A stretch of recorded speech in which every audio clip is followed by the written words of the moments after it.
my youngest granddaughter has taught me that when you see lots of people, you say, "Hi guys," so here we are. On behalf of the Fox Hills Repertory Theater, I'm very pleased to welcome you here this evening. This performance is dedicated to the people that are sitting here, who are both friends and family. My name is Janice Waltenberg, and we started the Fox Hills Repertory Theater 7 years ago. And we keep just plugging along. I have been the producer of the shows that we've had for the last 7 years. We have both Marion and Bob Aronson, who have very strong theatrical backgrounds, and Marion has been the director of our shows for the last 7 years. And when you hear Bob speak, and you will hear him speak very shortly, you probably will recognize his voice because he was a very famous, still in my eyes, still famous, radio personality on WOR. Joe Waltenberg, fondly known as Joe-Wo, and Ben Sontag have collaborated on the script, the program that you will be seeing this evening. They, in fact, have worked together over the years and have presented a number of original shows. I personally think this is probably the best, but you'll judge for yourself. I guess I'm a little prejudiced. Now, I need to tell you about what you're seeing tonight. You are seeing a rehearsal. So there really are not many sets, and you can see the cast waiting to come on. Many of our cast members have been with us from the very beginning. We also have some new cast members, but I want to tell you they all are really fabulous. Once we find a name for our show, because remember, right now we're talking about it being a rehearsal. Once we find a name for our show, who knows, maybe we're going to go on the road and travel around the world presenting our show. There is going to be a 20-minute intermission, and there will be some beverages and a couple of snacks in the back. Especially the kisses. We're sending those kisses to you guys. So enjoy.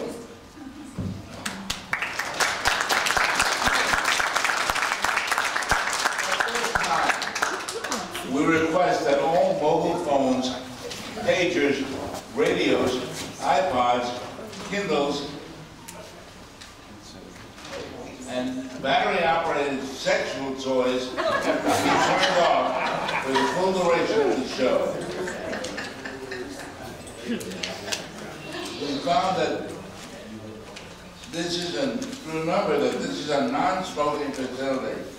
Smoking is prohibited in the entire area, including the lavatories. Tampering with or destroying the smoke detectors in the laboratory is punishable by law. Laughter is permitted at all times except during intermission. If you must laugh during intermission, please try to do it in the lavatories. People have been known to laugh in our lavatories before. As a matter of fact, our writing, if you find any writing on the wall of the lavatory, please remember that our writing group gets their material from that. There will be a 20-minute intermission, at which time you may ask your neighbor to explain what is happening during the show if necessary. If your neighbor does not know, you will get an extended 2-hour intermission.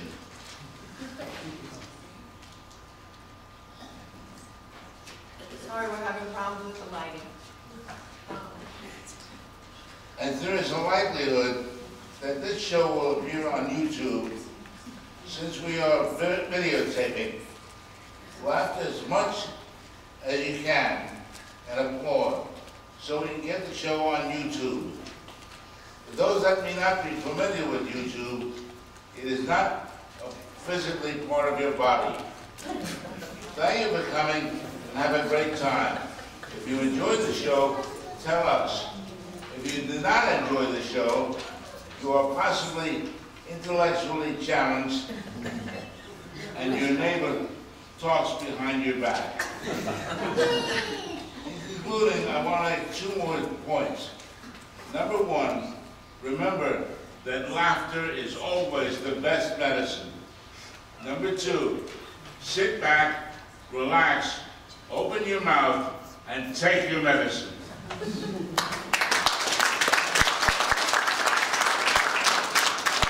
Hello, everybody. Halo. Halo, Fox Hills. Halo.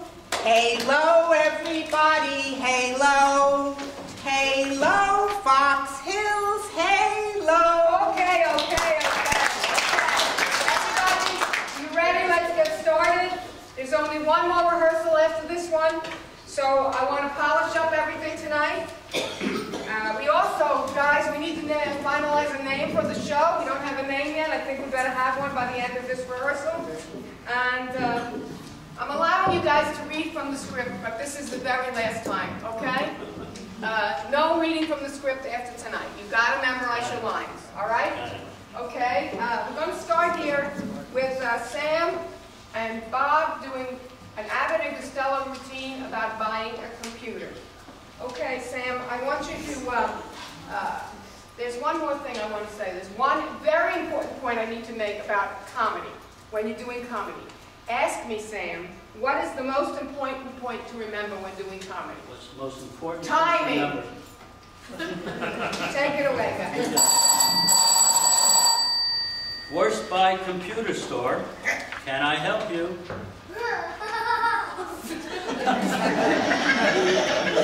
Thanks. I'm setting up a computer in my den, and I'm thinking about buying a computer. Mac?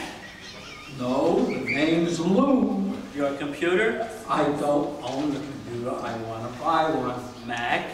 I told you my name's Lou. What about Windows? Why, will it get stuffy in here? You want a computer with Windows? I don't know. What will I see when I look in the windows? Wallpaper. Never mind the windows. I need a computer and software. Software for Windows? No, on the computer. I need something I can use to write proposals, track expenses, and run my business. What have you got? Office. Yeah, for my office. Can you recommend anything? I just did. You just did what? Recommend something. You recommended something? Yes. For my office? Yes. Okay.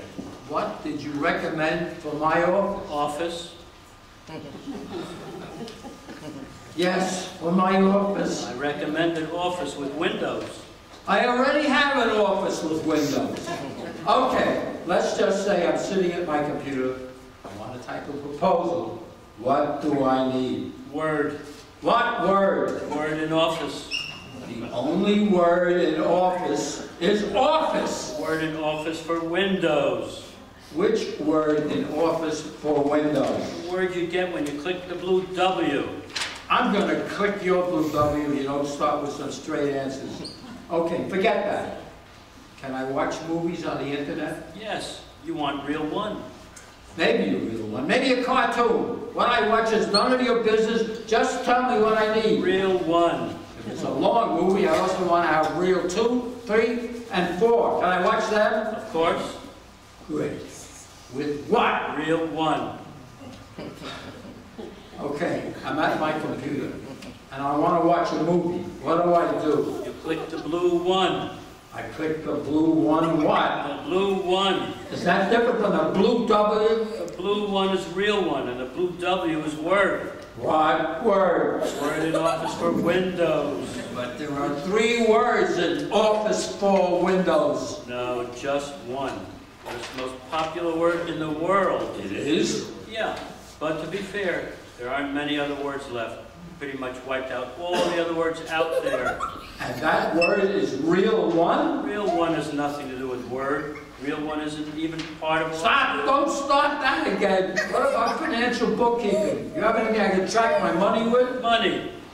That's right. What do you have? Money. I need money to track my money? It comes bundled with your computer. What's bundled with my computer? Money. Money comes with my computer. Yes, no extra charge.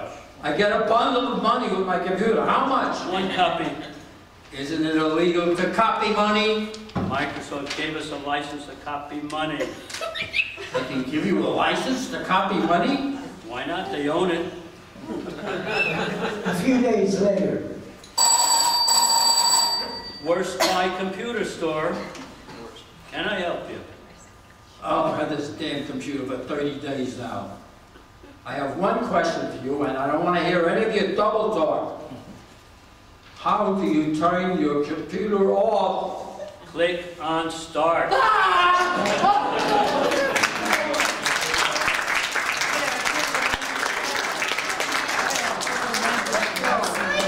been doing it for 7 years.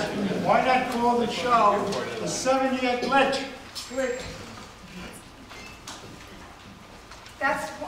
That's one choice. Let's get some more before we decide, okay? Hey, Ben, where do you find a dog with no legs?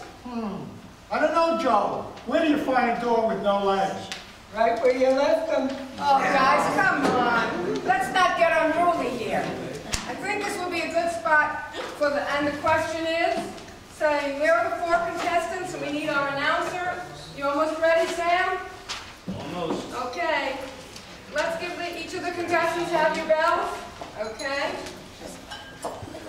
All right, everybody ready to begin? Yes. Okay. Joni? Okay. Yes. Good evening, ladies and gentlemen. I am Don Pardo, me. And welcome to, and the question is, a switch on the traditional quiz games you've been accustomed to. In this game, 4 contestants will vie for the highest score, but rather than answering questions, we'll provide the answers. Each contestant has a bell, and the first one to ring the bell will have the opportunity to ask the question, for which we've provided the answer. If the correct question is asked, the contestant will get 1 point. First contestant to reach 11 points will be our winner. Tonight's prize is a fully paid 3-week cruise on a Chinese jungle, stopping at Egypt, Libya, Syria, and Bahrain. All accommodations, bulletproof jackets, weaponry, emergency rations, have all been provided by our sponsor, Al Jazeera. Okay then, let's welcome our guests. Lizzie, Baby Snooks, Mitzi, and Daphne. All right, let's get started with the first answer. Back here, Sam, please. I'm going back here. Still rehearsing. Okay, the answer is 1492. That's easy. Daphne? In Yes. what year did Columbus discover America? Oh, you're really with it. That's correct. First point goes to Daphne. Let's see now. The next answer is Kemosabe. Oh, I know. Lizzie? By what name did Tonto call the Lone Ranger? Once again, correct. Score 1 point for Lizzie. Okay, here we go with the next answer. A, B, C, D, E, F, G. Well, if the answer is A, B, C, D, E, F, G, the question must be, what were some of the early forms of preparation H?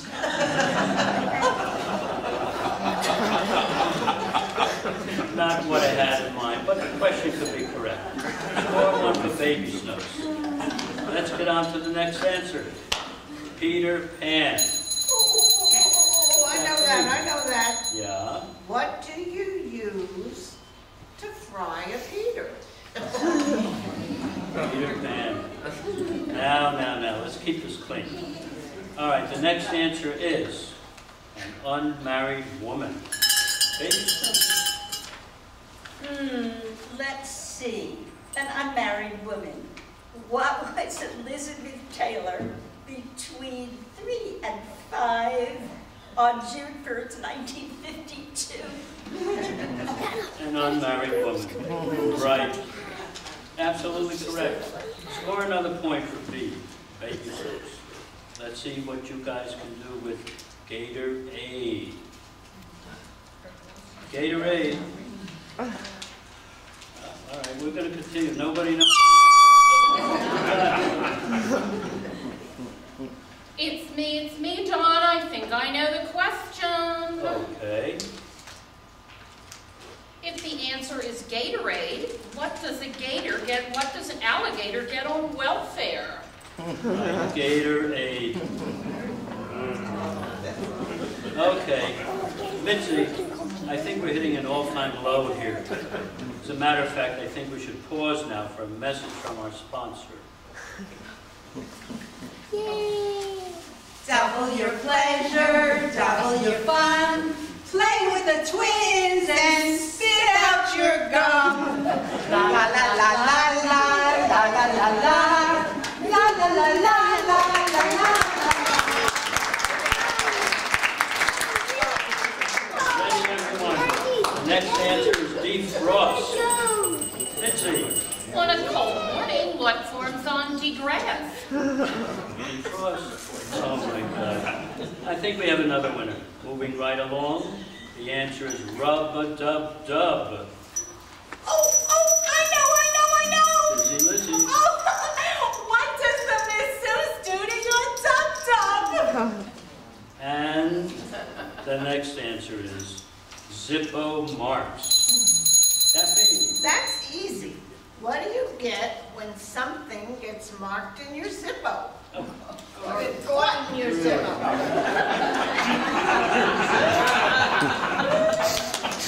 Here's one for the sports enthusiasts. The answer is touchback. Baby snooks. What is a smart thing to do if a Dallas Cowboy touches you? Touchback. Touche. Well, the brilliance of our contestants is blinding. Let's see if we can stump you with this one. Kitschy, coo. Boy, this one is really hard, but I'm going to take a shot at it. Here goes. What do you call a military coup led by General Kitschy? Very funny. All right. The next answer is mop and glow. Mop and glow. Yes, Dizzy. Oh, I know. Which floor wax was used by the Japanese nuclear accident cleanup team? You got it. How about this answer? Bonzo, George Foreman, and the American taxpayer. Caffeine. Bonzo, George Foreman, and the American taxpayer. Name a chimp, a champ, and a chump. Pretty good. How about a loaf of bread, a jug of wine, and thou? Mitzi. Dawn, name 3 things that have yeast. Loaf of bread, jug of wine, and thou. I like that one. Next answer, catch 22. What do the New York Mets do with 100 pop flies? 22. Okay, guys, here's the last answer for this evening. Sis, boom, ba. Describe the sound you hear when a sheep blows up. Sis, Boom, ba. that's it for tonight, folks. Next week, we'll have a complete set of answers for our contestants.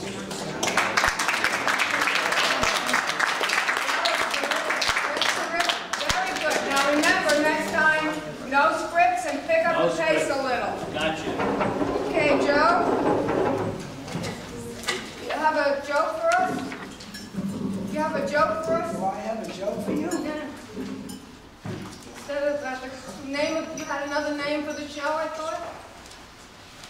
Oh, how about About the actors? Will Van React? Uh-huh. I don't know. Well, I'll think about that one. Hey, Joe, why don't cannibals eat clowns? I don't know, Ben. Why don't cannibals eat clowns? Because they taste funny. Okay, children, that is enough. At this point, I see you ready, Joe, to do the Victor Borger routine. You know the ones? I think it's called phonetic punctuation. So, Joe? Tuxedo. So here's my tuxedo for tonight. Victor Borger invented phonetic punctuation. He did that many years ago when he realized that people who speak together often fail to understand each other clearly.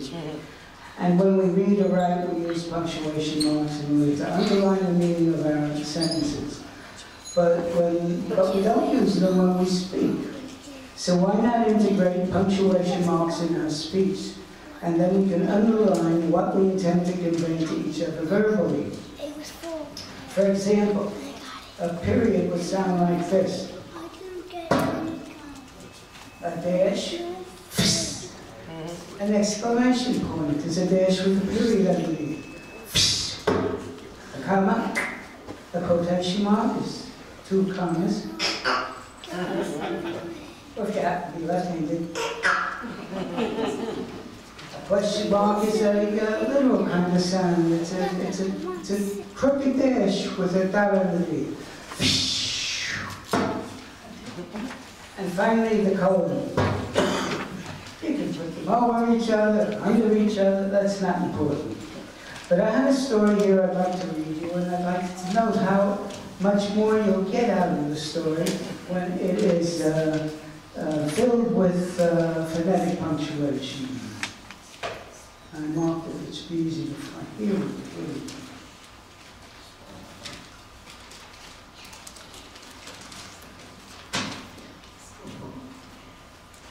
In the open window, there suddenly came light.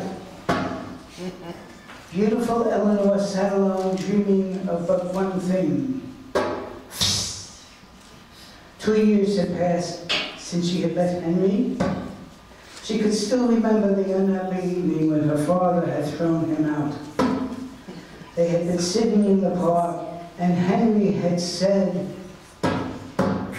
"Darling, is this the first time you have loved?" She had answered, "Yes, but it is so wonderful that I hope it shall not be the last."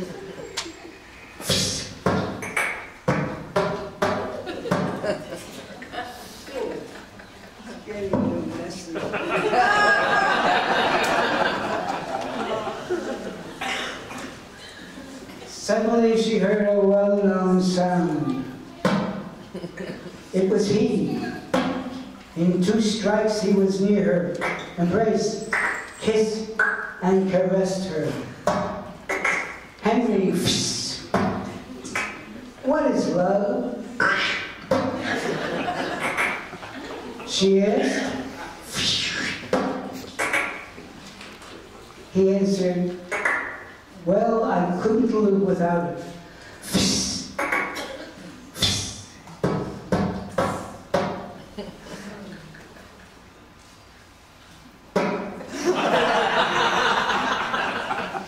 Yes, I'm sorry. Where have your thoughts been? He answered, "With thee, my maiden."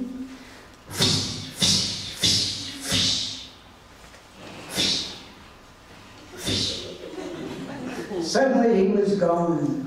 All she could hear was the well-known sound of his departing horse. Oh, no. I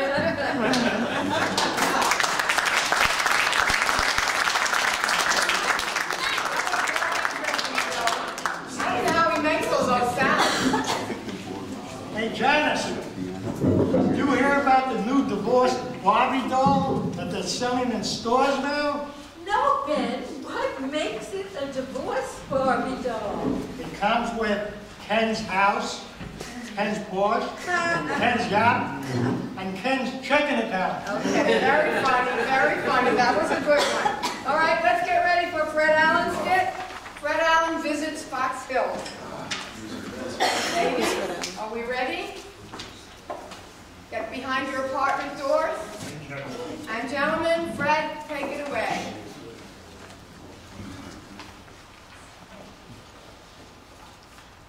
Thank you, and good evening, ladies and gentlemen.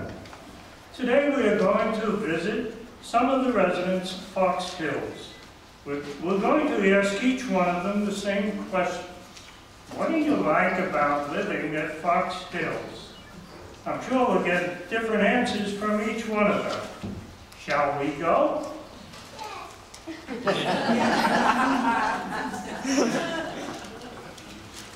It's the first door. Well, here we are at the first door. Well, Mr. Allen, what's a nice man like you doing here on a night like this? Well, I'd like to ask you a question, Portland.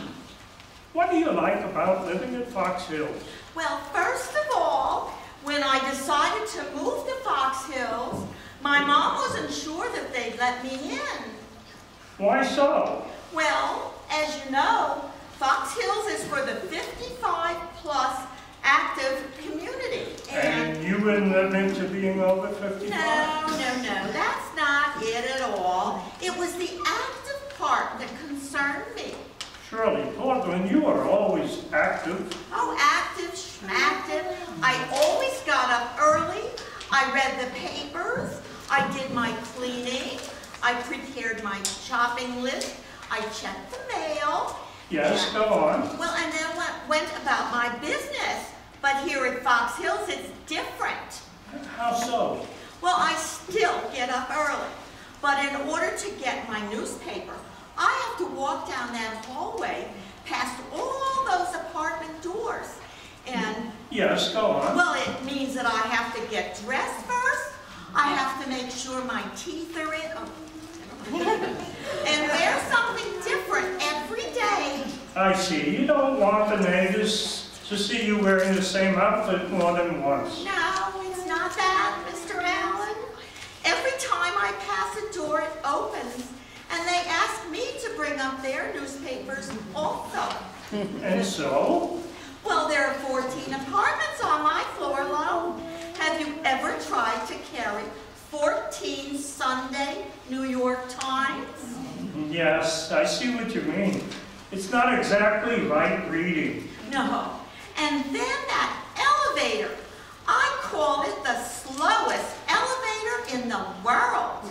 Why is that? When the elevator gets to the first floor, it pauses for about 1 full minute before the doors open. Now, that's slow. I guess the elevator wants to make sure it's even with the first floor. No, I think that being among all the seniors, the elevator's starting to lose its memory. What makes you think the seniors are starting to lose their memory? Oh, I forget. You were talking about the slowest elevator in the world. Yeah, there I was with all my newspapers in my hands for the elevator to start going back up to the 3rd floor. And does that bother you, Portland? No, on the way back, it doesn't bother me at all. Well, why not? It gives me a chance to read all 14 newspapers. Do you really have the time to do that, Portland? Oh, not only that, but once I almost finished the New York Times crossword puzzle. You mean you didn't bite? Well, but on the way back, I got stuck for the answer to 26 down, but I knew just what to do. And what was that? I tried using the phone in the elevator to call the New York Times for the answer. Why did you do that? Well, when I moved in, they told me that I can use the phone in the elevator to call for help if I ever got stuck. Very nice, Corbin. So long now. Here's the second floor. Somebody, I say somebody knocked. Why, let's see, is it you? Somebody knocked, but somebody was supposed to buzz also. Right. Cleghorn's the name, Senator Cleghorn, that is. Well, now, I know. Something tells me you don't remember me, son. I think I remember you. I'm from the South, the Poon and Possum Paradise. Now, look, Senator. The only plant life I have around my house is a Virginia creeper. Now, wait a minute. Every time I get chicken pox, there's Southern pride. Senator. Senator me now, son. Do you remember me? No. Don't say no in my presence. Why not? N-O, that's North. Appreciated. Okay, hold on, Senator. I have a question to ask you. What do you like about living in Fox Hills? Well, first of all, I had the southern view. You mean you asked for a southern view when you moved in? No, that's a joke, son. I didn't ask for a southern view. I had a southern view. In fact, I waited 8 months to get into my apartment after they told me it would be only 2 months. You mean the builder took No, son. I mean the owner took my money and made me wait. What can you expect from a northerner? Well, surely there were circumstances. Son, when you're a southerner, and when he gives you his word, you can always depend upon it. Yes? But in the north, it is different. You mean no, and 2 months means 2 months. That's why I'm so glad we have a southern president. Senator, I don't believe our president is from the South. Son, listen to me. I said, listen to me. What part of Chicago did our president work in? Well, it seems he did work in the south side of Chicago. There you go. That's exactly what I said. He's a southern president. Okay. But is there anything, Senator, you can tell us about living in Fox Hills? The decisions I must make. What do you mean? Yes. Do I go to the indoor pool or the outdoor pool? Do I play poker in the clubhouse or in my building? Surely, Senator. Don't interrupt me, son. I am not finished. You keep cutting me off like I'm some overgrown. Did he really exist? Yes. Oh, Senator. That only clear decision I can make is I do not have to eat in the clubhouse. But Senator, there is no dining room at Fox Hills. That's what I'm saying. See, son, don't you northerners ever listen? Senator, do you ever ride the jitney? Oh, no, never. No, sirree. You wouldn't catch me riding the jitney. That's like we climbing and riding on a donkey. The way I figure it is that my dues paid for the guardhouse gates. No, son, I will certainly make sure that that gate goes up and down every time I leave or enter Fox Hills. I figure the more times it goes up and down, that is my average expense for the gates. But Senator, you're old enough to know better. That's another joke, son. Okay. Senator, let me ask you, how old are you? Nobody knows. I was born before the Decca Company started, so there are no records at that time. Yes, I know. That's a joke, son. Right. Take care, Senator. I have to move on. The jitney's coming, and I don't want to get in your way.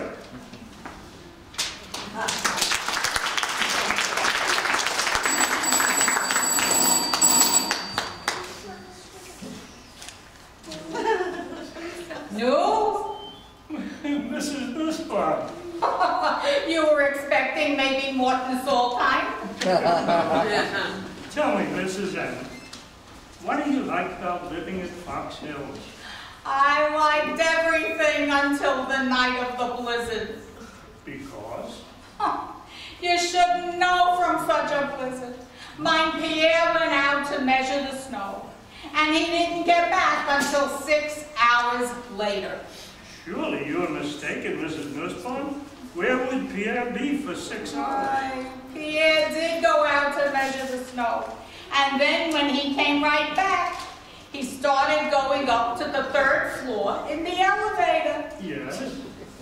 The elevator stopped between the 2nd and the 3rd floor. I see. The elevator stopped working. Oh no, we had a half a blackout due to the blizzard, and the elevator had no electricity. What, Mrs. Nussbaum, is half the blackout? Oh, it's very odd at Fox Hills. I lost the power to my refrigerator, but the microwave stayed on. My, that is strange. And then what happened? The lights in the bedroom went out, but the kitchen light stayed on. And then? I tried making breakfast, but the gas stove spark wouldn't work.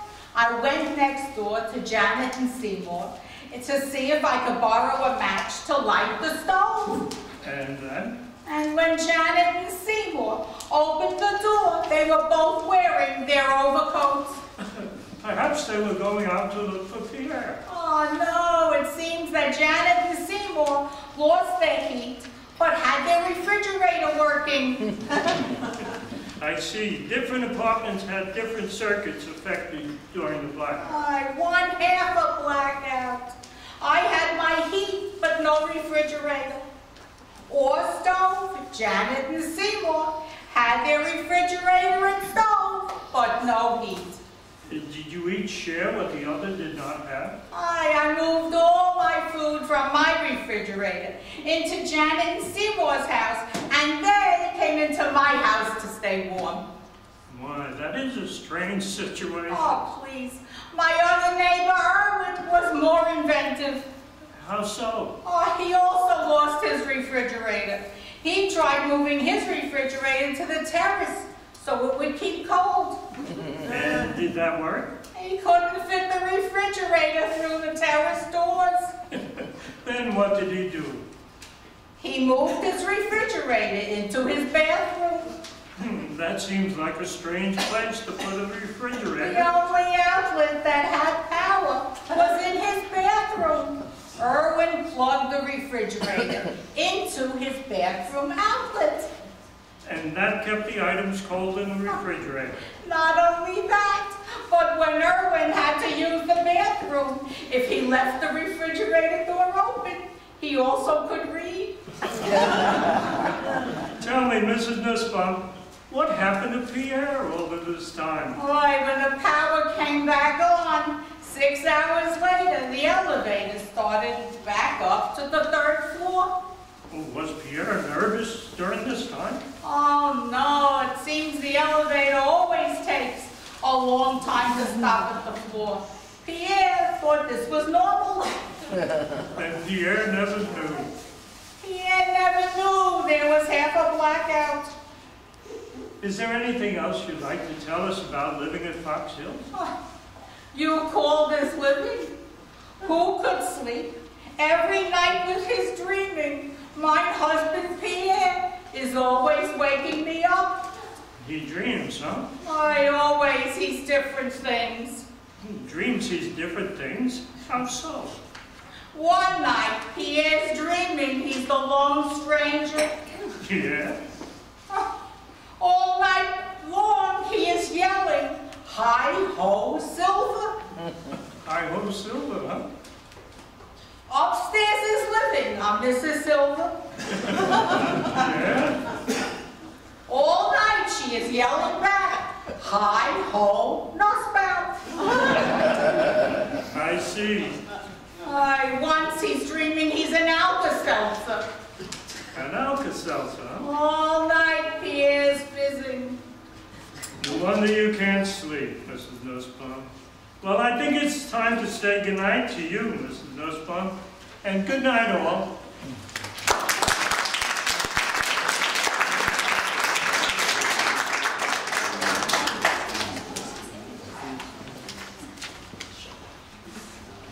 Oh, I wish I were Anthony Weiner's wiener. That is what I'd really like to be. 'Cause if I was Anthony Weiner's wiener, everybody would be watching me.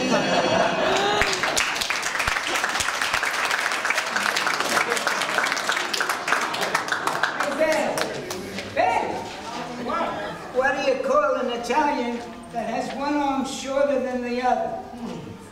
I don't know, Joe. What would you call it when an Italian has one arm shorter than the other? An Italian with a speech impediment. Listen, Joe, having spent so much time with Ben on the script, have you found much that you have in common? You must have ESP, because we even wrote a piece about all the things we humans have in common. Oh, good. Let's have Lee, Dolores, and Sheila get up and tell us about the many things we don't realize that we have in common. Look what's happening in our country right now. Politicians can't agree with one another. Our economy is going down the drain, and everyone is blaming someone else. You know, anything different, that's what they're going to talk about. Race, religion, ethnic and national differences, jobs, income, social status, education, sexuality. For God's sake, let's take a moment and look at those things we have in common. That's right. We really have more in common than not. Little universal moments that we share separately. Little things that make us the same. They're so small that we hardly ever talk about them. Did you ever look at your watch and you don't know what time it is? So you look at your watch again and you still don't know what time it is. So you look at your watch for the third time and somebody asks you, "What time is it?" And you say, "I don't know." Paisano, sure, that's happened to me. Listener, did you ever notice that all day Wednesday, you keep thinking it's a Thursday?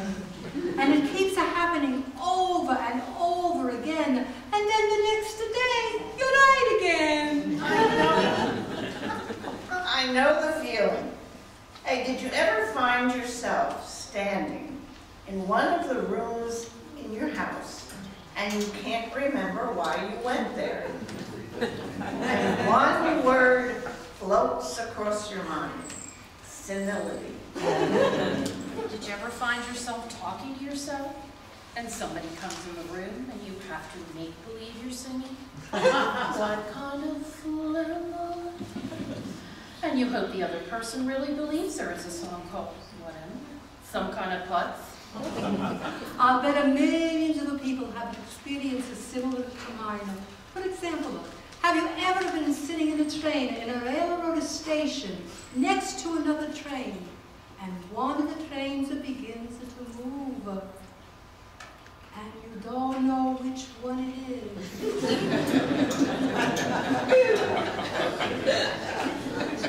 That's That's just like when you go out in a small boat on a windy day and you rock around for 3 or 4 hours and oh, I'm so sick. And when you get back to shore and you stand on the dock you could swear that there was something rocking around in the middle of your body. Yeah, did you ever try to pick up a suitcase that you thought was heavy and it wasn't? And for just a split second, you feel really strong. Really powerful. Did you ever try to tell somebody they had a dirt on their face? You can never get them to rub it or right a spot. Hey, you got a little piece of dirt right here. He goes here. Here. Where? And he just went to slap at a joker. Did you ever notice how horrible your face looks in the mirror of a public restroom that has fluorescent lights? Every bump, pimple, wart, cut, scratch, scab, scar, stab, bruise, zit, welt, boil abscess you've had since birth seems to come back at the same time, and all you can think about is, I've got to get the hell out of here. How about when you're going up a flight of stairs and you think there's one more step, and you go like this, and then you have to keep doing it so people will think there's something. This is something you do all the time. I walk this way all the time. It's the third stage of syphilis. When you drink a grapefruit juice in the morning, do you go like this? I do too. Why do we drink it?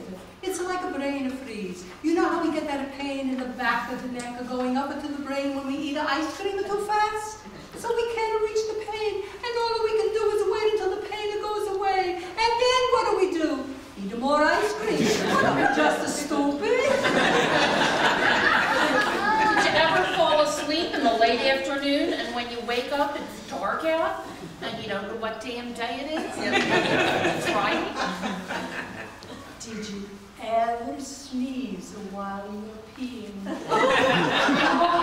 It's a frightening, isn't it?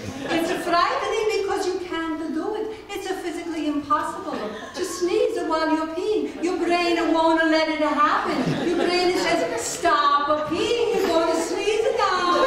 Because your brain knows you might blow your tush off. So you see, while you may not think about it very much, we are more alike than we are different.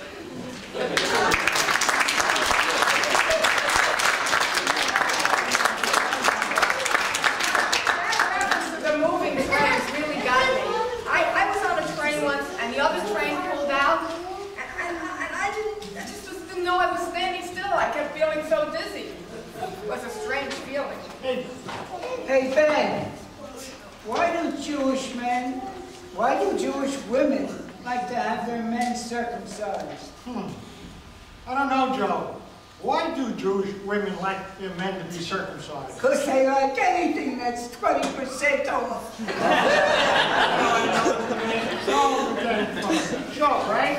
Moving right along, let's do the stand-up comedian next. Here we go. Everybody ready? Ladies? Good evening, ladies and gentlemen. It's wonderful to be here at Fox Hills Country Club. You all look so happy. Except you, mister. Yes, you down here in the front row. Mister, you look so disturbed. Oh, excuse me, madam. Whoa. You know, being from New York, there's one thing that bothers me. Here in New Jersey, you never know if you're in the left lane or the right lane when you make a left-hand turn. Well, anyway, I got lost. I always get lost in New Jersey. The whole state looks the same to me. I think they have 7 trees and 9 people, and they keep moving them down the road. And you know how the male ego works? A man, when he's driving with a woman, will never admit he's lost. Who's lost? Me lost? What lost? What do you mean I'm lost? I know exactly where we are. We're east of the Mississippi. Just like I never like to ask for directions. It's so embarrassing. Whenever I ask somebody for directions, no matter what he looks like, no matter how he is dressed, I roll down the window and call him sir. He could be standing there picking his nose, and I still say, sir. "Sir." And his first reply is always the same, "Huh?" And it doesn't matter anyway because I can't remember directions. I sit there and I don't remember anything. I hear it and I nod yes. "Oh yeah, got it, over the bridge." "Yeah." Because once the direction has more than 2 turns, in my mind it sounds like a prayer. You go down here, you make a right, you make a left, and you domini, domini, domini, oh, thank you, Father. I like the guy who comes up to you, and he's in his car, and he says, "Yes, I'm going that way. I have to turn off, but just follow me. I'll give you a signal." So you follow him, and you follow him. And finally, when you come to a traffic circle, and 8 14-lane highways merge into it, that's when he gives you the signal. And did you ever notice when you go up into a gas station, all the attendants' directions always start the same way? "Now look, lady, pull out of the station." "No, I want to drive around the whole." And if you have an address and you're looking for it written in a little piece of paper, he takes it out of your hand like you can't read. "Let me see that. 127 Chestnut. You're right." And did you ever notice that the same guy works in every gas station? He's the guy that has the hunting cap on his head. And in the summer, of course, he turns the flaps up. And always like when they give you the back treatment. "Hey, look," spreads the back, "you're here." And your hand covers New York, Nevada, and Colorado. Yeah, and what about those government billboards all over the country? Off the highways, these huge billboards that say, "Illiterate, call 1-800. The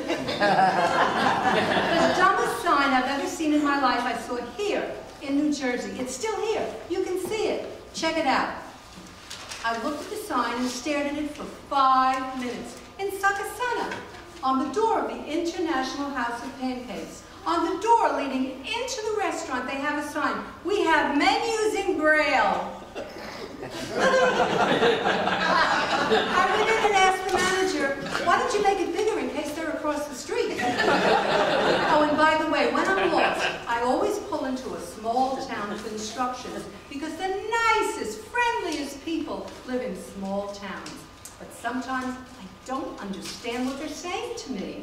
Like they'll give you, "You drive up yonder for a piece. It's about a hoop and a holler, and make a left turn at the house where Elmer Booty died." Elmer Booty is dead? Well, I'll be dipped, I didn't know. Talk about dumb. I'd like you to meet my dumb friend, Marilyn Ditz III. Hi, Marilyn. You were supposed to be here 2 hours ago. What kept you? Oh, Samantha, I got trapped on a Macy's escalator when the power went off.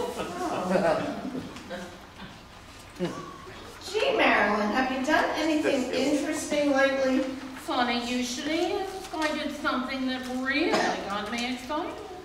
Yes, what was that? I finished a jigsaw puzzle in only 6 months. And that got you excited? Why? On the box it said 2 to 4 years.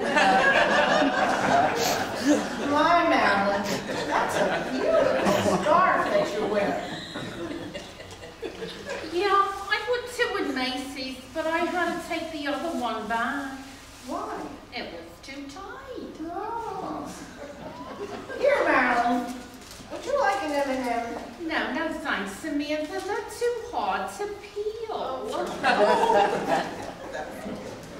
How's your new job at the pharmacy coming? Oh, I got fired from that job because I didn't print out the labels on medicine bottles. Why not? Hello? Those bottles wouldn't fit in the typewriter. By the way, did you ever make Kool-Aid? No. Why? Well, I tried following the instructions, but I think they were wrong. It said for each pack of Kool-Aid, add 8 cups of water. And you couldn't get 8 cups of water in each little packet. Bingo. Let me ask you something. The capital of California is C, isn't it? Oh, I don't even know how to answer that. Listen, how is your new car? Oh, it was totaled. I left my key in the car and it got locked out in a rainstorm. Oh. And your car was totaled? What do you expect? It was a convertible. Did you cook Thanksgiving this year? Yeah, but the instructions on the turkey were wrong and it got overcooked. What did the instructions say, I'm afraid to ask? They said bake for 1 hour per pound. I weigh 108. That came to 4.5 days. Speaking of overcooking, I smell something burning. Quick, call 911. Call 911. How am I supposed to call 911, duh? There's no 11 button with this phone. No. Nice seeing you again, Marilyn. Take care. Let's go.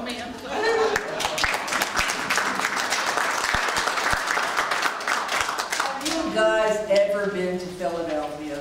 Pennsylvania, that is. Everything there is named after Benjamin Franklin. Oh, look.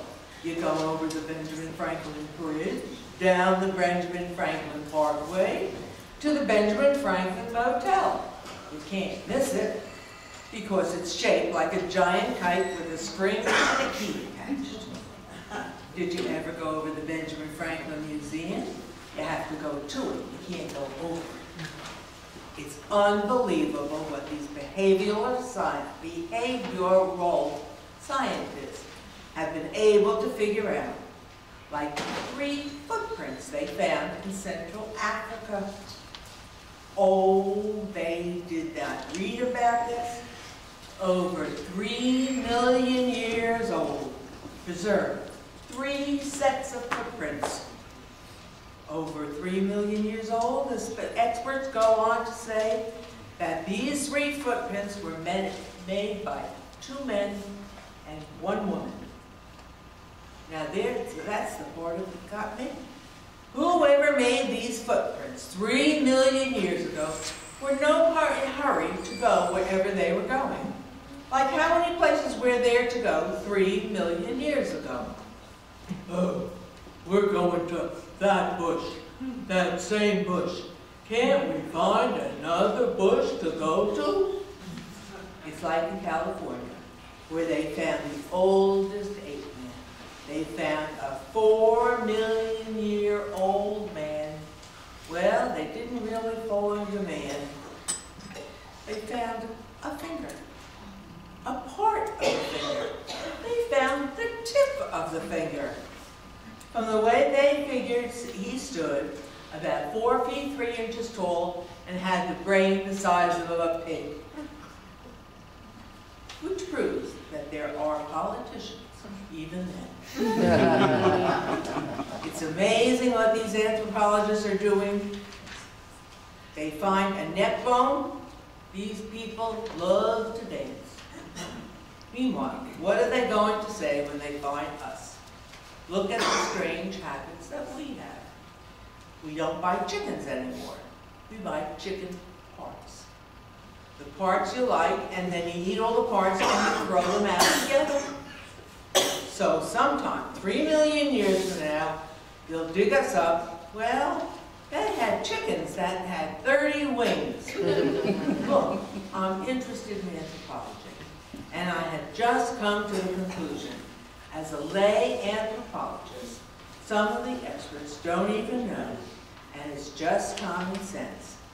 I don't know why the experts haven't figured it out yet. For example, millions of years ago in the jungles, we were just a mess, and the jungles were just a mess. Now we have scooper lords. Back then, they had dinosaurs. You may not be aware that since they came from quite a large family. They stepped out of a cave. They really What did. happened? Yeah.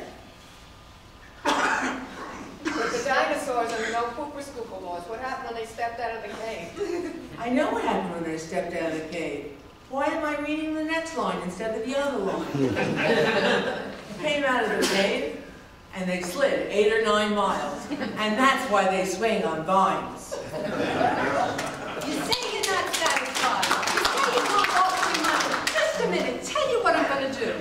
Your museum recently had a special on Vincent van Gogh. You may or may not be aware that Vincent came from quite a large family. Perhaps you've heard of some of them. His obnoxious brother, please go.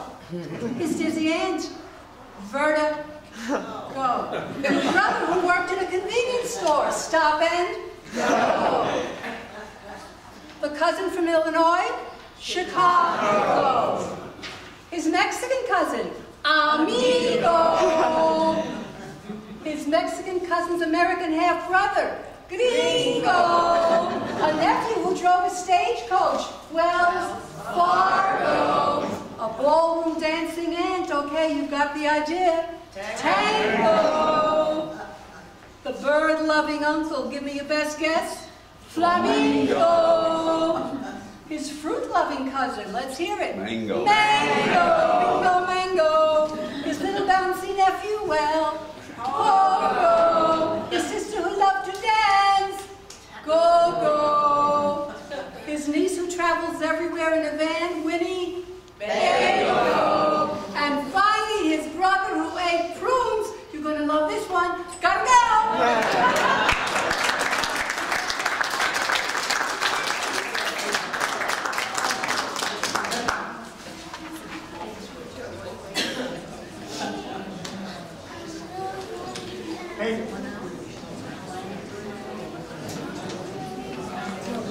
I always wondered how they could figure out as much as they do from a little piece of bone.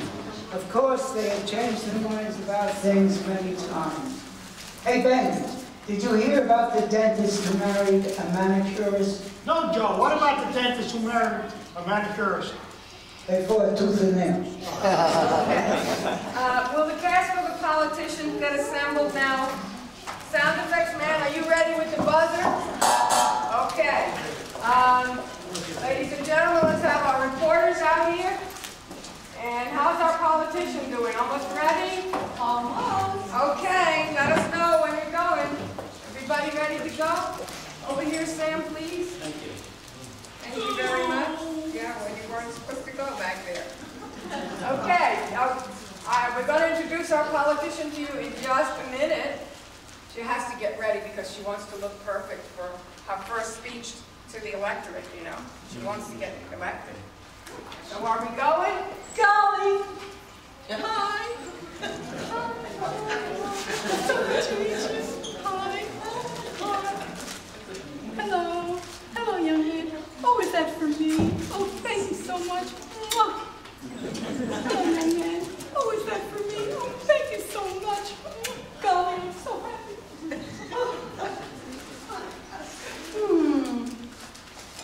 Gee. Hi. Good afternoon. As you know, there have been charges alleged by my political opponents and by the media that I have made false statements.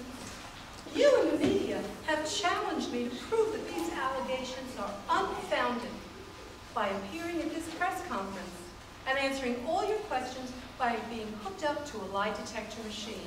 I'm going to ask Officer Burke of the local police department to come out here and explain how this detector works. Sergeant Burke. This here is a standard polygraph machine. The band goes around the wrist like this. And if the subject responds with a falsehood, a sound like this will sound. Good luck. Thank you. First of all, I would like to say I am delighted to be here. I don't mind being here. I was 4 forced to be here. I'll take the first question. Congresswoman, your opponents say you have distorted certain facts about your background. That is not true. I was born Phyllis Cabot Swarthmore III. Phyllis Cabot Swarthmore II. Phyllis Cabot Swarthmore. Bubbles Myra Lansky. Congresswoman, there are charges that you have falsified your educational background. Golly, no. I graduated from Harvard University. I went 2 years to Harvard. I went 1 year to Harvard. I took a summer session. I was held back in the 8th grade. 4th grade. Congresswoman, it appears that you have taken every opportunity during your campaign to slander the reputation of your opponents. Oh, golly, no. I feel my opponent is a decent man. He's an okay man. He's a man. He's bisexual. Next question. Is it true that you are opposed to subsidizing heating bills for the elderly? Oh, absolutely not. No one is more concerned about our senior citizens than I am. Well, there may be some small cutbacks, some big cutbacks. They're going to freeze their tushes off. Congresswoman. Yes. It's been alleged that your major financial backers are corporate fat cats. Oh, golly, that's not true. All my contributions come from the small, working man. Well, middle class. Oh, they're all from the mafia.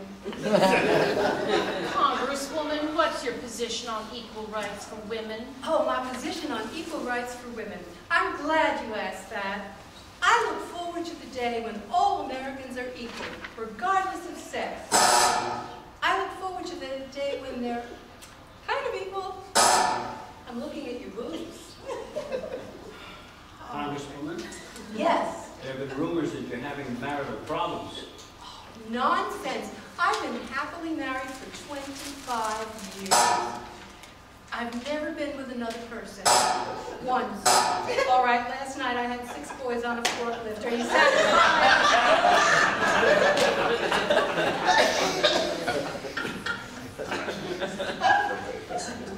Are you satisfied now? Are you a bribe-taking gay, terrorist, bisexual, husband beater? No. Yeah, 5 ain't bad. 2 out of 5. How about 1? In conclusion, if I'm elected, I will be the most honest candidate ever elected. You can trust me.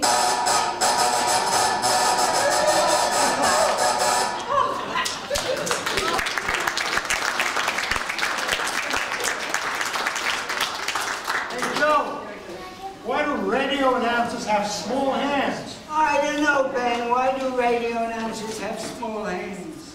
We pause for station identification. Enough. Let's put the Mexican skit here. Give us a warm-up, will you, Barbara? I'm Chiquita Banana, and I've come to say bananas have to ripen in a certain way when they are flecked with brown and have a golden hue. Bananas are so good and are the best for you. You can put them in a salad. You can put them in a pie. Any way you want to eat them. It's impossible to beat them. For bananas like the climate of the very, very tropical equator. So never ever put bananas in the refrigerator. No, no, no, no.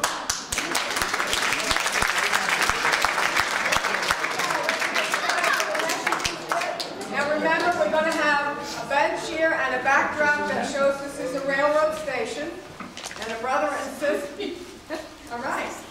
Don't kill him. And a brother and sister are sitting on the bench. And Jack Benny comes in and sees them sitting on the bench. Okay, Jack.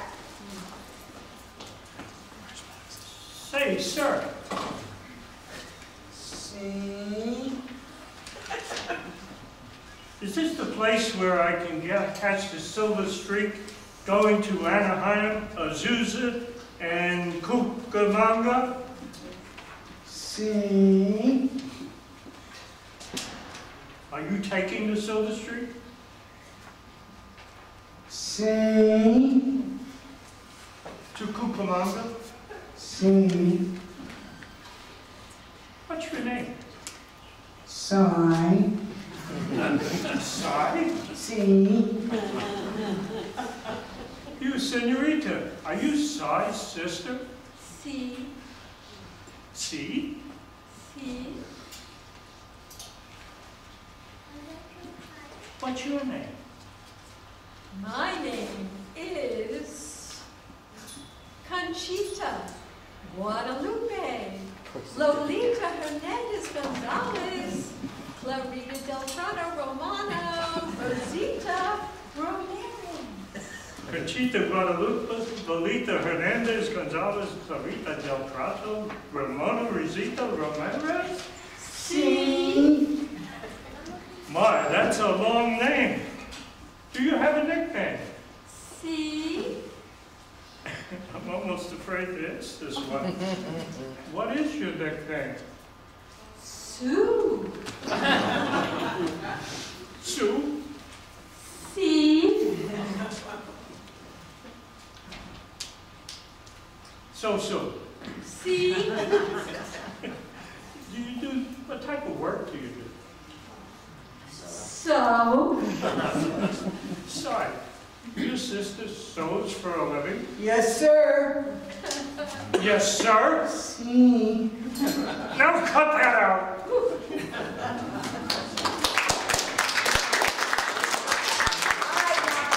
First half was pretty good. When we do this in front of an audience, remember no scripts, and I expect lots of laughing and applause, so be sure to pause for it. Let's take a little break now. We'll have about 20 minutes, and then we'll come back and do Act 2. Have a break, everybody. Refreshments will be served at the table over there. Can we have the lights, please? And we're back. All right. Take it away, Barbara.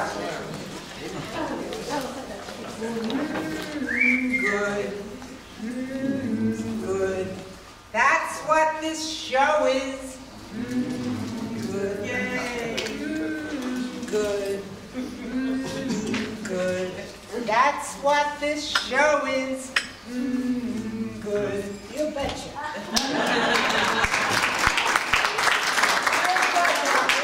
All right, everybody, let's get back to work. Hey, Joe, what's the difference between a snake and a goose? I don't know, Ben. What is the difference between a snake and a goose? A snake is an asp in the grass, a goose is a grass. Timing, don't forget timing. All right, who's doing Victor Barber's inflationary language? Okay, Marge and Eleanor. Marge, take the podium, Eleanor, have a seat.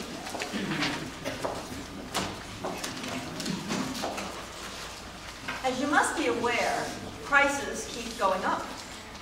This is due to inflation. Everything that includes numbers is going up and up except our language.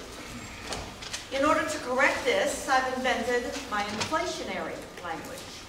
I'll explain it to you this way. We will add 1 to each number in a word that has numbers in it. For example, the number 1 in wonderful will become tutorful because we added 1 to it. Before will be 5. Create will be 9. Tennis will be 11. Ah, you got it. Sentences like I ate a tenderloin with a fork will become I gnawed an 11er-loin with a fiber. Now Eleanor's going to read a little from a book.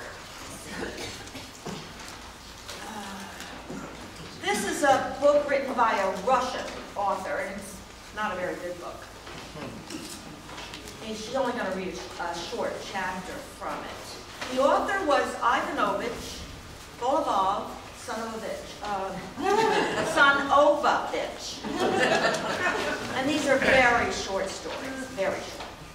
They're so bad that there's really no need to make them any longer.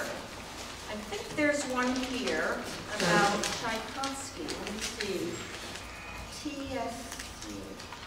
Ah, there it is, right there. Peter Ilyich, seafood. Seafood? Oh, Russian. Seafood note. Peter was born in Butkinsk, but unlike other children, Peter never played in Butkinsk because when he was 2 months old, his parents moved to St. Petersburg. That's the kind of stories that he's writing. Now, I'm going to find one here for Eleanor to read. There you go. Thank you. Twice upon a time, there lived in sunny California a young man named Bob. He was a lieutenant in the Air Fives.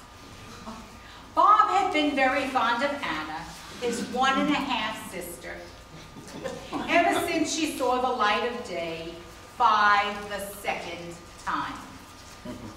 They were proud of the fact that 2 of his 5 fathers were among the Cree Nineters of the U.S. Constitution. They were dining on the terrace. "Anna," said Bob, as he took a bite of marinade herring, "you look beautiful 3 nights. You never looked so lovely before." And Anna really looked beautiful in spite of the illness from which she had not quite recuperated. "Yes," repeated Bob, "you look beautiful 3 nights, but you have 3 of the saddest eyes I have ever seen." The table was tastefully decorated with Anna's favorite flowers, 3 lips. On the radio, an Irish 11er was singing T53. It was midnight. A clock in the distance struck 13.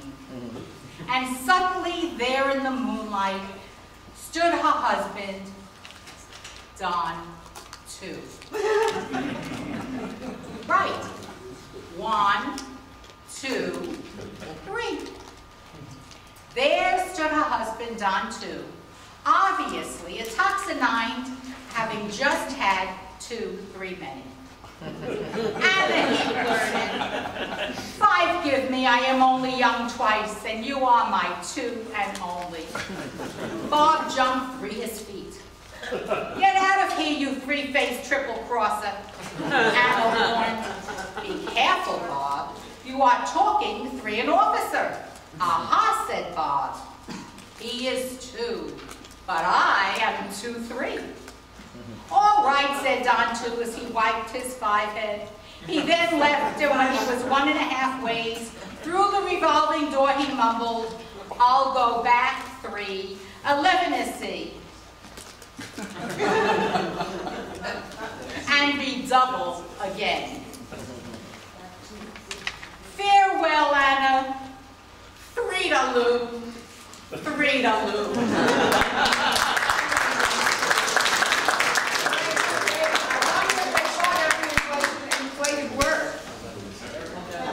Hey, Ben. Wait. Pepsi-Cola is a drink to pour down the kitchen sink. Tastes like vinegar, looks like ink. Pepsi-Cola is a rotten drink. Nickel, nickel, dollar, dollar, boo, boo, be doo. Hey, Ben. What do you do with a year's worth of used condoms? I don't know, Joe. What do you do with a year's worth of used condoms? You melt them, you turn them into a tire, and call it a good year. Words, the raw materials of this show. We're trying to use them to make the audience laugh. And let's for a moment deviate and see how words can be changed to stimulate people's sensitivities. Here's some of our cast with a fascinating dialogue about words. Dolores, Lee, Arlene, Bob, Marge, Joan, and Sam.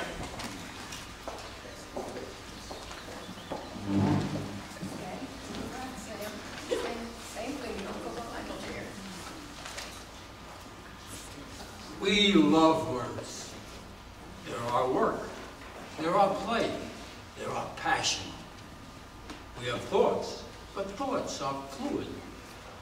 And when we assign a word to a thought, we like to think, yeah, the same words that hurt can heal. It's a matter of how you pick them. Actually, there are no bad words, only bad thoughts and bad intentions. But some people at Fox Hills have become so sensitized to certain words that we would like to review them here. Take for example, the word fee. Webster defines fee as a fixed charge. Fixed is defined as subject to not changing. Well, it's apparent that Webster never lived at Fox Hills. One fee at Fox Hills is maintenance fee. As a matter of fact, I could swear the only thing the sales agent said is that we would be living maintenance free. He never once mentioned maintenance fee. And then there are bank fees. One day you have one, the other day you don't. Well, let's get back to Fox Hills. Of course you have a new key fee. If you lose your key, you must buy another key. Well, that's reasonable. If you join a club, you have a club fee. If you rent the ballroom, you have a ballroom fee. How come there's no such thing as a free fee? That would be novel. The next word some people shy away from at Fox Hills is petition. A petition is a request to an authority, most commonly a government official or public entity. Petitions to a deity are a form of prayer. Petitions were a common form of protest. Well, here at Fox Hills, what usually happens is some resident finds someone knocking on their doors and asking them to sign something the resident usually knows very little about and to add their names to the petition. If your spouse is not home, hey, that's all right. Just add your spouse's name also. And it is difficult for some residents to refuse to sign a petition. After all, this is your neighbor coming around with a petition. And if you wouldn't sign it, better forget your next birthday card. Or what will be said about you in the building. Hey, that new resident on the second floor refuses to sign our petition. Some residents like to sign petitions. The more petitions, the better. Your name becomes known as someone who is aware at all times what is happening. And by golly, signs petitions to make things happen. The more petitions you sign, the more petitions people ask you to sign. But the fact is that most petitions do not go anywhere. They help lessen the frustration of the people that make up the petition. Hey, that is not my fault. I started a petition. And by golly, don't blame me for what is happening. I tried to stop it. Some people recognize this. Just the other day, there was a petition started in my building asking people to stop starting petitions.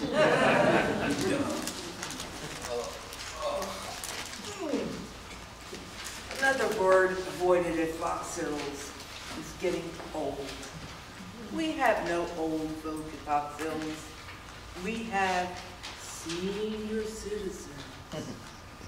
I don't mind that. That's what people getting old are cool.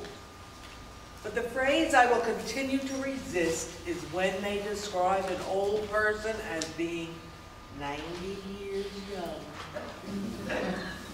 Imagine how sad the fear of aging is revealed in that phrase. To be unable even to use the word old, to have to use its antonym? I understand the feeling of aging is natural. It's universal, isn't it? No one wants to get old. So we shade the truth. I started doing it myself when I reached my 40s. I looked in the mirror and say, well, I guess I'm getting older. Older sounds better than old, doesn't it? Sounds like it might even last a little longer. Baloney's. I'm getting old and it's okay. People think getting old is bad because they think being old is bad. It can be terrific. Really terrific. And anyway, it's one of those things you don't get to choose. It's not optional, like death. But it's all right, folks, because no one here at Fox Hills has to die. They all just pass away. Or expire, like a magazine subscription. If it happens in a hospital, it'll be called a terminal episode. The insurance company will refer to it as a negative patient care outcome. And if it's a result of malpractice, they'll say it was a therapeutic misadventure. People have completely transformed the language used to describe what happens following death. But in these days of heightened sensitivity, the same series of events produces what sounds like a completely different experience. In years past, it went like this. The old man died. Nowadays, it goes like this. The senior citizen passed away. So the undertaker picked up the corpse. So the funeral director claimed the remains of the decedent. Brought it to the funeral parlor. Took them to the memorial chapel. Put it in a coffin.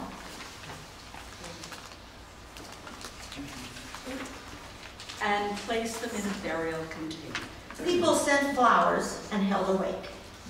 Grieving survivors sent flower tributes, floral tributes, to be displayed in a slumber room where grief coordinators conducted the viewing. After the funeral, following the memorial service, they put the coffin in a hearse and drove to the cemetery. The funeral coach transported the departed to the Garden of Remembrance, where the corpse was buried in a grave, where his human remains were interred in their final resting place. I agree it's a grave issue, but that's about it. Did you ever notice that old and short seem to go together? Nothing small at Fox Hills. Wait, maybe you're thinking of the old lady that lived next door? When she moved in, she was 5 foot 6 inches tall. Now, she's 5 foot 2. Whatever happened to the other 4 inches? Did you ever notice also how when people get older, they get shorter and shorter, but their earlobes get longer and longer? You can almost tell someone's age by their height. A young woman moved into my building, and I know she's young because she's 6 foot 2 inches tall. Finally, we have those disturbing, distressing, outrageous, and horrendous words known by the spine-chilling names legal expenses. Unlike other expenses, which are determinable, these expenses are unpredictable. Like cheap Asian underwear, they creep up on you from behind. I remember the night our attorney explained that what appears as legal expenses on our financial reports not only includes his charges, it also includes charges for the investigators and engineers and college tuition for his son. By the way, did you know the attorney's daughter's name is Sue? We shouldn't be too critical of our attorneys. They have extremely high overhead compared to other professions. Why, I just heard that it took 54 people to change a light bulb in the office. Right. 8 to argue, 1 to get a continuance, 1 to object, 1 to demur, 2 to research precedents, 1 to dictate a letter, 1 to stipulate, 5 to turn in their time cards, 1 to depose, 1 to write interrogatories, 2 to settle, 1 to order secretary to change the poll, 28 to bill for professional services. Which reminds me of a story. An attorney dies and he goes to heaven. He finds himself at the end of a mile-long line waiting to get through the pearly gates. St. Peter stops what he's doing, flies to the end of the line, takes him by the hand, and leads him up to the front of the line. The attorney says, "Hey, Pete, you know, I don't know why you deserve this special attention. I don't mind. It's really very nice." And St. Peter replies, "Well, I've added up all of the hours you charge your clients over the years. And from my estimation, you must be 193 years old." Good night. Good night, and thanks. And watch what you say. Somebody may be listening.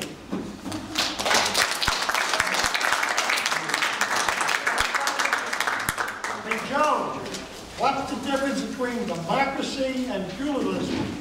I don't know, Ben, what is the difference between democracy and feudalism? In democracy, it's your vote that counts. In feudalism, it's your count that votes. Oh. Hey, I just thought of a name for the play. Yeah? How about How to Succeed in Repertory Without Really Trying? Oh, nice try, Joe, but it's getting late, guys. We gotta see if we can hurry this along. Okay, who is doing the eulogy for Dr. Roche? All right, we have our mourners out here, please. Marge? It's all yours.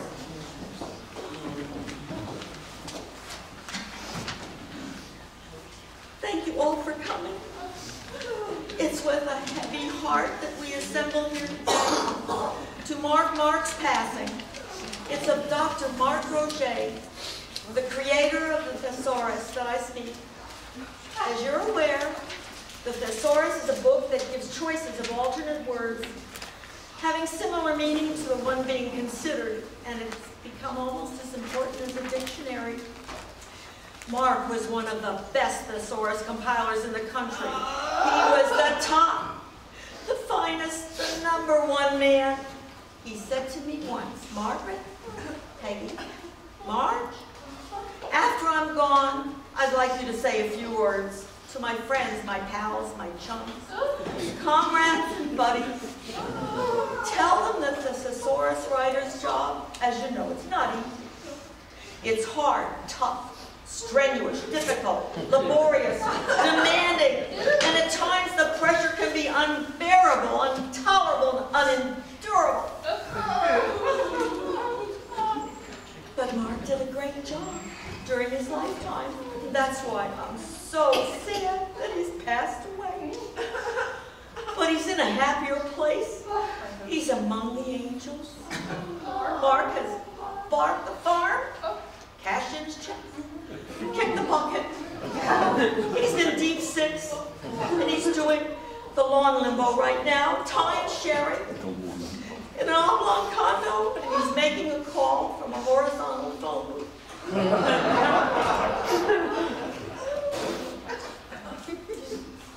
He's deceased and he's departed. He's hard as carp. He's in a marble mailbox. He's booked in the Motel Deep Six. He's taking a spin in a brass-handled sedan. He's dead as a doornail. He's gone out with the tide and he's taken the final curve. He's serving a major in a pine penalty box. Oh, he's standing in line at the Sod Sizzler and he's dancing the hokey crokey. He's riding a satin pony, playing hockey. He's demised, defunct. He's flying a marble kite and he's pushing up Miss Daisy.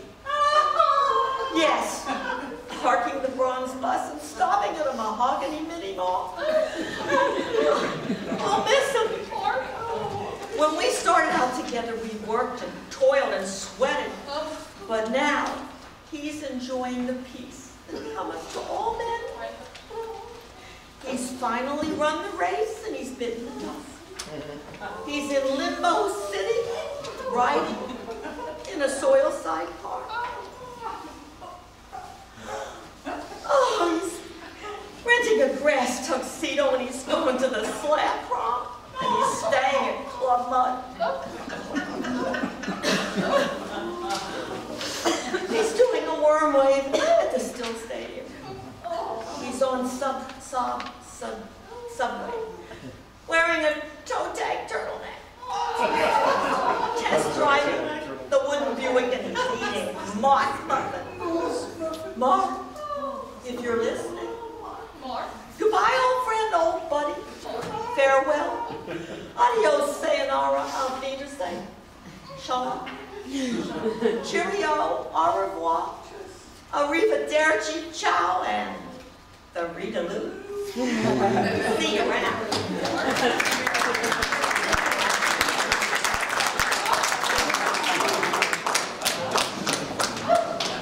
Hey Ben, what's the difference between ignorance and apathy? I don't know, and I don't care. All right, once we get the set put together, we're going to do the 2,000-year-old man. Rudy, you're doing the announcer. Are you ready? And Ben, you're the 2,000-year-old man. Let's go up to the mics and just pump it up for all it's worth. Are you ready? Okay, it's all yours. About 4 days ago, a plane landed at Newark International Airport. That plane came from the Middle East, bearing a man who claims to be 2,000 years old. He had a stopover at the Mayo Clinic where they wanted to study him. Sir, is it true that you are 2,000 years old? Oh boy, yes. It's hard to believe, because in the history of man, nobody has lived longer than 167 years, as a fellow in Peru claims to be. But you claim to be 2,000. Yes, I'll be, not yet, I'll be I'll be 2,000 on December 11th. Okay. You'll be 2,000. That is hard to believe. Tell me, when were you born? Well, we didn't have formal names and years and writing. We didn't keep time. We didn't know. We didn't write. We just sat around. We pointed to this red hot thing in the sky and said, wow! And woo! You know. That's all you said? We didn't even know it was the sun. We thought... You mean you didn't really know anything? We didn't know anything. We were so dumb and so stupid. We didn't know who was the lady that was with us. But we didn't know who they was. We didn't know who was the ladies and who was fellas. You thought they were just different types of fellas. Yeah, they were stronger, or smaller, or softer. The softer ones I thought were ladies all the time. Well, how did you find out they were ladies? You couldn't be sure. A cute fat guy, you could have mistaken him for a lady. Sure, soft and cute. Well, who was the person that discovered the female? Bernie. Bernie? Who was Bernie? Bernie, he was one of the first leaders of our group. And he discovered the female? Yeah. How did that happen? He said, hey, there are ladies here. I'm very interested to find out how Bernie discovered the female. Now, one morning, Bernie got up. And how did it come to pass? Look, one morning he got up with a big smile on his face. He said, I think there are ladies here. I said, what do you mean, ladies? So then he went into such a story that hundreds of years later I still blush. Tell me, could you give the secret of your longevity? The major thing is that I never ever eat fried food. I wouldn't eat it, I wouldn't touch it, I won't even look at it. And I never run for a bus. Even if it was late for work, I would never run. I would walk, I would just stroll, jointly jolly, I would saunter, but I would never run for a bus. And And every day I would eat a nectarine. What was the means of transportation at your time? Well, I would say mostly fear. Fear transported you? Yes, you would see an animal would growl, and he would go 2 miles in a minute. Woo, woo, woo. Say, I would like to find out some of your social customs, the origination of them. For instance, singing. How did that come about? Oh, it stems from fear. Could you explain that, please? I mean, explain that. Of course, in the old days, and when I say old days, I don't mean with George M. Cohan, baby. I mean, you know, with rocks, with caves. I'm asking you, sir, how song came about. So a song came about when you really had to communicate. When you were in trouble, you couldn't say, help. Yes. What the heck is saying, help? Yeah. Saying help is like saying good morning. Yes. Like saying hello. Yeah. When you're in trouble, you really have to get somebody. You have to say, help. So that was the first song? No, that was the first note. So in other words, fear was? Of course. I always thought happiness. And then songs came out of it. A lion is eating my foot off. He's having a very good time. A lion is eating my foot off. That's not a very good sign. All right, sir. Let me ask you, how did the custom of two people shaking hands come to be? The handshake, as you know. I don't know. That's why I'm asking you. Well, the handshake also stems from fear. Everything seems to stem from fear. Well, of course. Everything we do is based on fear. Getting back to the handshake, sir, how did that start? It started to see if a fella had a rock or a dagger in his hand. You grab his hand. How you doing, Charlie? How you doing, Bertram? You held that hand. You looked. You opened it up. You shook it a little. So that's how the handshake started. Yes, you had to shake. You may have a stone, a small stone, a marble. You can stick it in your eye. I see. But one has to admire you for living such a long and fruitful life. Yes, a fruit-filled life. Fruit kept me going for 140 years. Once when I was on a very strict diet. Mainly nectarines. I love that fruit. Half a peach, half a plum, a hell of a fruit. I love it. Not too hot, not too cold. You know, just nice. Why, even a rotten one is good. That's how much I love them. I'd rather eat a rotten nectarine than a plum. What do you think of that? I think I could understand that. Yes, that's how much I love them. Sir, what language did you speak? Well, they spoke rock. Basic rock. Basic rock? That was before Hebrew? Yeah, it was 200 years before Hebrew. It was the rock language, or rock talk. Can you give us an example of that? Yes. Hey, don't throw that rock at me! Or, put that rock down. Do you remember your Hebrew, sir? Yes, yes. Because I understand that modern Hebrew is different. Well, it's different in some ways. In some of the phonetic, alliterations, and patterns. Could you give us an example of ancient Hebrew? Sure, the very ancient Hebrew would go like, hey, hi there, how you doing? That's English. Wait. You remember any Hebrew? Very little. I don't remember any of it. I must have forgotten a great deal of it. Maybe all. Maybe all, yes. Thousands of years since I needed it. By the way, sir, are you married? Why, yes, I have been married several hundred times. Several hundred times? Yes. Do you remember all your wives? One I remember well. Which one was that? The third one. Surely, I remember. Boy, do I remember her. You had hundreds of wives. Hundreds. I'm afraid to ask this next question. How many children do you have? I had over 42,000 children. And not one come to visit me. Oh, that's terrible. That's right. I can't believe it. How can they forget a father, sure? That's awful, sir. You mean to say there isn't one daughter then? Many daughters, but you know how they are. Children, good luck to them, God bless them, let them go, I don't mind. Listen, I want them to be happy. As long as they're happy, I'm happy. But they could write a note. Send a note. Hey, Pop, how you doing, Pop? Something. Nothing? No, I don't. Sir, I read somewhere that you lived in Boston during the American Revolution. Did you know Paul Revere? I named this ready bastard. You didn't like Paul Revere? I hated him. He hated the Jews. He was a hero. No. He didn't hate the Jews. He was a hero. He warned. He was afraid they were moving into his neighborhood. He had fear that they were going to move. They're coming. They're coming. The Yiddish are coming. The Yiddish are coming.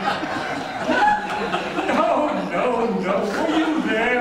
He was yelling, the Yiddish are coming. No. He was yelling, the British are coming. Oh my God. Hey, I gotta send his wife a note. For 200 years, you maligned that man. I didn't know. Hey, I never went to his funeral. Oh my God. Sir, you must have known some other great men in your time. Did you travel throughout the world? I knew the great and the near great. Could I ask you about some of them? Certainly. I'll tell you the truth, whether I knew them or not. A lot of people have asked me about Robin Hood. Oh yes, a lovely man. He ran around the forest in tights with merry men. But did he really steal from the rich and give to the poor? No, he didn't. He didn't? No, he stole from everybody and kept everything. Well, how is it that legend said he gave to the poor? Legend. He had this fellow, Marty the press agent. Marty wrote, he took from the rich and gave to the poor. He wrote scrolls that he hung on trees. The forest was filled with scrolls. Who knew? He gave you such a connect in the head when he wrote, you wouldn't remember anything else. I hate to have our legendary figures smashed. Yes, I hate to smash them for you. Sir, would you discuss with us, for instance, someone like William Shakespeare? Oh, what a pussycat. Are you saying you knew A pussycat. William Shakespeare? Well, with the little beard, with the cute hair. Oh, he's so smart, so smart. He was reputed to be. I guess you are agreeing that he was the greatest writer of all time. No! Hold up! Oh, no! What do you mean? You just said he was the greatest. No, I said he was a cute man and a pussycat. But not a great writer? Not a good writer at all. Shakespeare was not a good writer. No, he was a dreadful writer. Look, he wrote 37 of the greatest works. Did you ever see the originals, the first folios? You mean the very first one? Yes. Did you see the folios? No, I never saw them. Well, I saw them. Ink blots all over. With an L that looked like a T with an M. You didn't know. Was it an N? Was it an O? Maybe it's a P. Every letter was a goddamn disgrace. Don't tell me he was a good writer. He had the worst penmanship I ever saw in my life. But it's been reputed that he wrote 38. 38? I only knew 37. Look at this list. Tell me which one should be there. Yes? What's that? Queen Alexandra and Murray. You never heard of that, huh? No, I didn't. Is there a copy in existence? This is a play I had invested money in. Well, I've never heard of it. Of course not.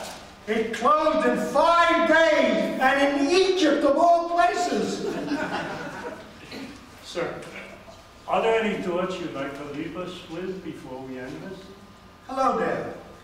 This is 2,000 years talking to you from the depths back there when we was, now I'm still, and then not. And I just want to say, Keep a smile on your face and stay out of a Ferrari or any other small Italian car. I want to tell you, it's been a wonderful 2,000 years, and you've been a wonderful civilization. And it's been a thrill living for 2,000 years and eating nectarines, the best fruit ever made. What do you do when nectarines are out of season? Some gummy bears wouldn't hurt. Just be careful of your dentures.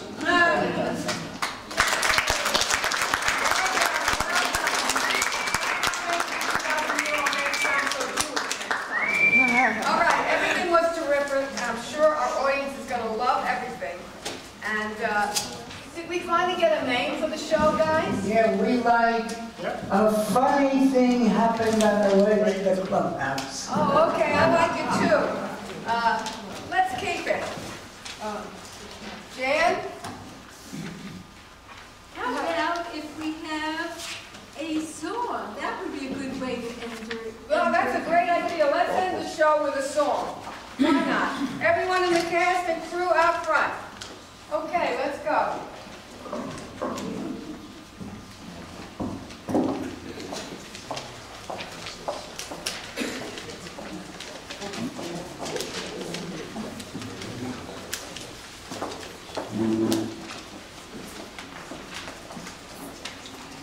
Okay, Rudy, you want to give us one starting note? Everybody here? Let's have that G. Rudy? He's looking for the lost chord. He's still rehearsing. Preparation G. Preparation G, right. Just one note, Rudy. One note. Let's have a G.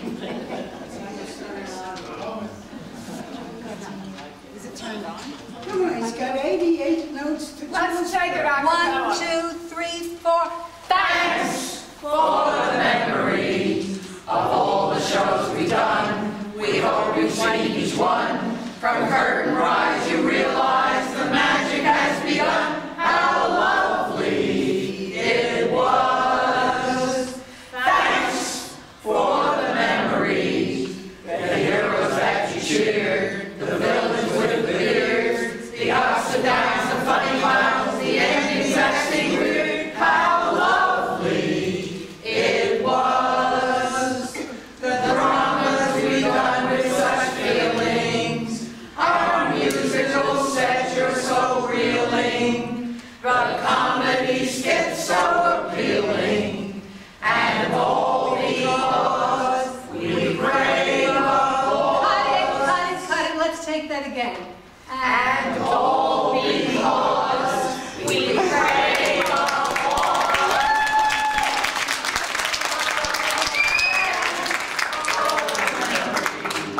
And as we say adieu, we're glad we got through. Backstage fright. On opening night, To bring our best to you. Awfully glad we met you. Cheerio and toodaloo. And thank you so much.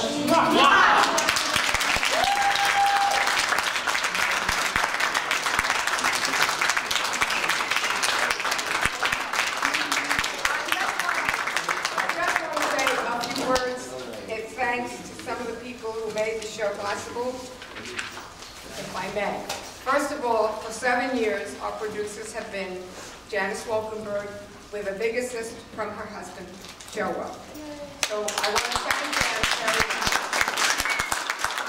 I want to thank Sheila for picking it up and picking in as our musical director when we didn't have anyone who could do it because I can't carry a tune.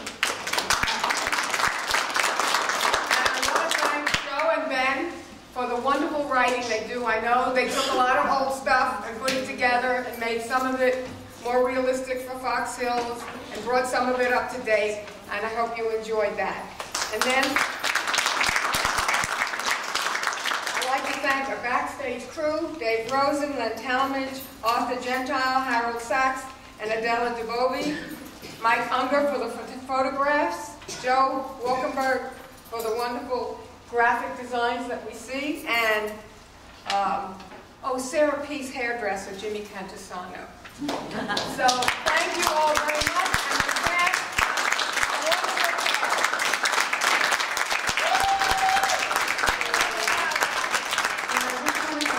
it wouldn't all be worth it without our wonderful director, Marion, and her very supportive husband, Bob.